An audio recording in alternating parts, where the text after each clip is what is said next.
ഇന്ന് കട്ടിങ് പരിപാടിക്ക് ഉമ്മ ഏറ്റെടുത്തതിനെ കൊണ്ട് എനിക്കിന്ന് കുറച്ച് പൊരിക്കുന്ന പരിപാടി മാത്രമേ ഉണ്ടായിരുന്നുള്ളൂ.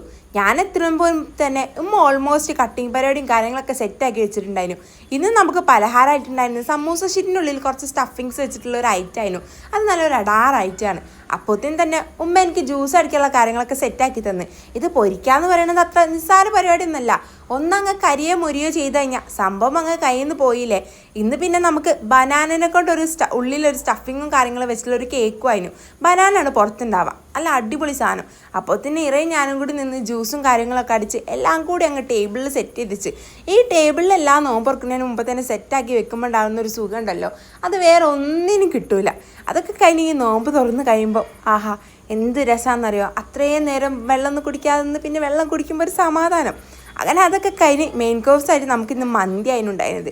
റൈസൊക്കെ ഇങ്ങനെ ഇട്ട് ഒരു ചെറിയ പീസ് ചിക്കനും വെച്ച് അതിൽ നിന്നൊരു പീസ് എടുത്തിട്ട് ഇങ്ങനെ കുഴച്ച് കഴിക്കുമ്പോൾ ഉണ്ടല്ലോ, നോമ്പ് അതിനെക്കൊണ്ട് പറയാം കേട്ടോ. ഈ മന്തി ബിരിയാണിയൊന്നും നമുക്ക് രാത്രി എന്തായാലും നോമ്പിന് നടക്കില്ല. എന്തായാലും ഇതെല്ലാം നന്നായിട്ട് ആസ്വദിച്ച് കഴിച്ച് നമ്മൾ നല്ല ഹൈഡ്രേറ്റ് ആയിരിക്കാം. നല്ല ചൂടാണ്. അങ്ങനെ നമ്മുടെ 6ാമത്തെ നോമ്പും നല്ല അടിപൊളിയായിട്ട് കഴിഞ്ഞിട്ടുണ്ട്.